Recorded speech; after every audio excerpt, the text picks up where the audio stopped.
Okay, I am ready to go. I do drop off right before this. And so I walk in to the house and like run upstairs and get everything ready. So hello, how are you? Today we are talking about 4 easy steps to stay motivated and consistent with your winter exercise. Now that winter is coming, I had a couple of people request this, and so I'm gonna go through and tell you some easy tips. Cool? Cool. If you're here, say hello. How are you doing? Okay, so first thing I want, I'm like, it might be backwards, but don't worry, I will read it to you. But the first thing that I want to say is that today we're talking about general wellness and maintenance. We're not talking about if you have specific goals, if you're training for a 5K, or if you have like really specific goals. Today we're just going to be talking about maintaining your general wellness during the winter months. Cool? If you have specific goals in mind, or if you're working towards something specific, this would be a little bit of a different conversation and it would be more customized to you, right? So we're just talking about general wellness and maintenance during the winter months. Look, I have artwork. First, I want to talk about a general tip. Look, I made a thumb. This is like a general rule of thumb. And I just want you to know that a good thing to just kind of keep in your mind as a tip is that you want to move your body approximately a total of 30 minutes every day. So that doesn't have to be in one pop.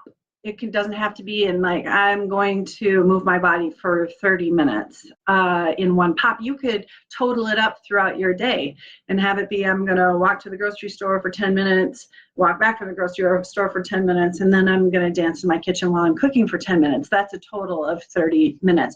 Or you can do a 30-minute movement.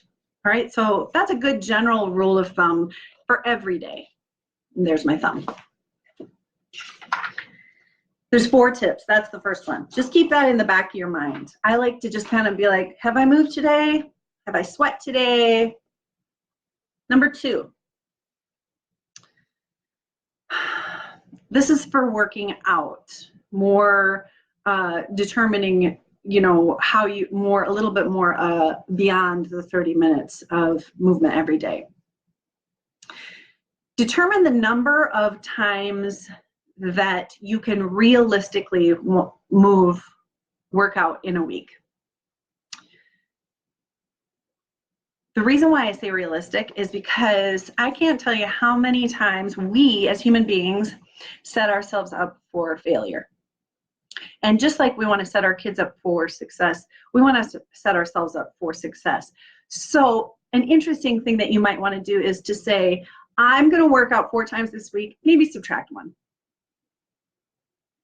Just consider it. It's just something to consider. How can you best set yourself up for success? What is the number for you so that you can really meet yourself wherever you are for that week, depending on what you've got going that week? And what's the number that you can hit so that you can set yourself up for success? Yeah? Okay, cool. Number 2. Now we'll move on to number 3. This is kind of multi-pronged, all right? Number 3, determine the modalities that you want to move in and determine your best times to do that modality. So something that I think would be really interesting for you to play with is just a kind of let's say I'm going to work out 3 times this week. I maybe have one high level, one medium level, and one a low level. What does that mean? Everybody is different, but a high could be, I'm going to go and lift weights faster, as my friend Jen Sinclair says. I'm going to move weight around quickly, get my heart rate up. A medium could be, I'm going to go for a nice fast and brisk walk, or go for a hike that has hills and valleys. And low could be, for me, it would be like maybe I'm going to work on mobility. I'm going to do Soma yoga. I'm going to I'm going to do a lower sweet practice. So this could be a general guideline. This is, this is just I'm spitballing, but you could determine, maybe you're someone who really likes assertive movement. So maybe you want your three modalities to be high. Or maybe that doesn't please you at all. And maybe you just want to do low. And maybe it's just a nice stroll, right? Maybe it's a gentle swim. Maybe it's a slow bike ride. So determine your modality. So you could make 3 headings on a piece of paper and be like, here's how I like to move high. Here's like how I like to move medium. Here's how I like to move low, right? And put stuff that you enjoy, because remember, move with regularity. Move with regularity in a way that pleases you. How can you move that pleases you? So then make a list in each one and be like, this is what I like to do. I think this is a really important one. AM or PM for each modality. So I'll give you an example. When I swim in the wintertime, I do not like to swim at night. It makes me cold. I have to leave. I have to go to my car in the dark, and I have to be cold. And that doesn't please me. I would rather do that in the morning. So the point here is, whatever you choose to do in that modality, when do you like to do it? Do you like to wake up and move? Do you like to move in the evening? Does moving in the evening affect your sleep? These are all just questions to consider, because every human being is different, right? So which modality and at what time is best for you to perform that modality based on what your family's going through, or what you got going on in your life, etc. Number 3. And then number 4, schedule. Look at your week, schedule your workouts. This is huge, and it's important for 2 reasons. Number 1, when you schedule your workout, you are honoring your workout by making it a part of your calendar. And number 2, as such, you are saying to the people in your life, hey, listen, I've got this thing here from 2 to 3 or whatever. And so I can't schedule anything during that time, and everybody's got to support me for me to go and do this thing from 2 to 3. So you're creating space, and it allows you then to honor the workout. All right? Down here, I've got some tips to consider. I can't read backwards, so I'm gonna have to look. I am a big fan of setting yourself up for success. So pack your bag.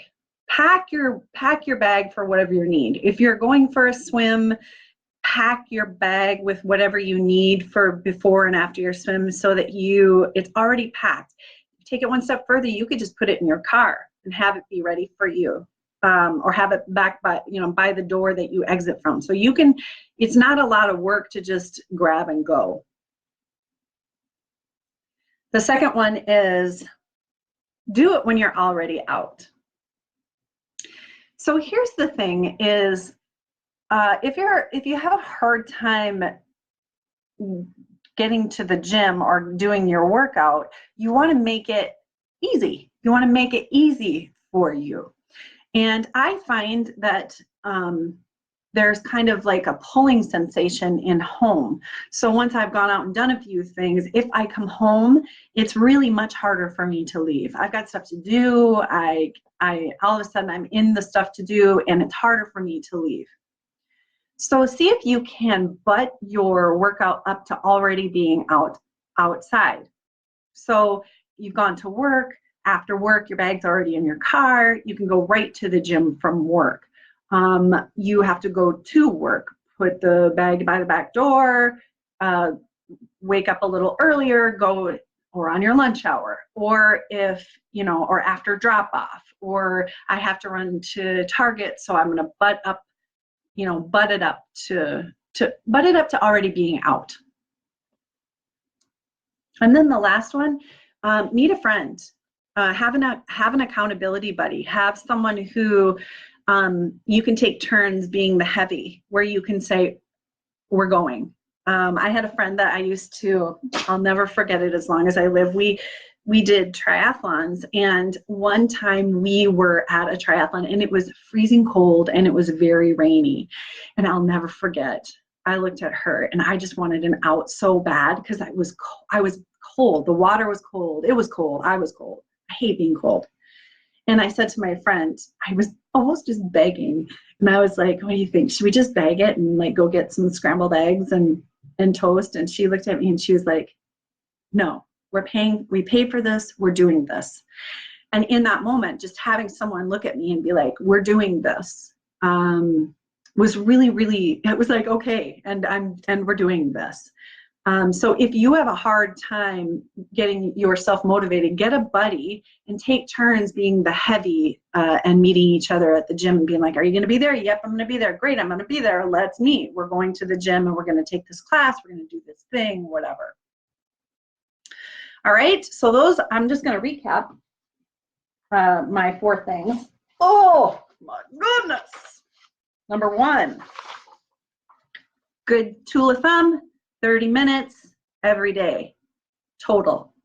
That's just a good rule of thumb. Just move every day. Then we move into workouts. Determine the modality that is best for you and determine the time that is best for you for your week. Set yourself up for success. Don't overshoot the moon. Don't be like, I'm gonna work out every day if that's not really what you're able to accomplish, because then you're gonna feel poopy, right? Number 4, determine the number of, oh, I went out of order. Number 2, determine the number of workouts that you can do realistically. And then choose a modality and the time that's best for you. And then number 4, schedule your workouts and set yourself up for success. Make getting to wherever it is that you're going easy. I think winter is a really great time. This is just me, but I think winter is a really great time to try new things. So in the comments, I'm going to put some of the things that I'm going to try this winter, because I like to always be expanding my edges outward. I like to be trying new things that make me really uncomfortable. My friend Beth Giles teaches dance. I'm gonna go to one of her dance classes this winter. My point is try new things, and it doesn't have to be like every week. Maybe it's just once a month where you're like, I'm gonna try this thing. Invite some friends, make it fun, and move your body in a way that pleases you, and move all the time. If you have any questions, let me know. If you are in the north and it's cold, I'm going to stick an article below that I wrote about how to best prepare yourself for moving if you're outside. And if you have any other thoughts, ideas, questions, I'm always delighted to hear from them. Give me a thumbs up if you're here. Heard me. Whoop, whoop, whoop. All right. Have a really great one. Nice to see you all. Have a good one.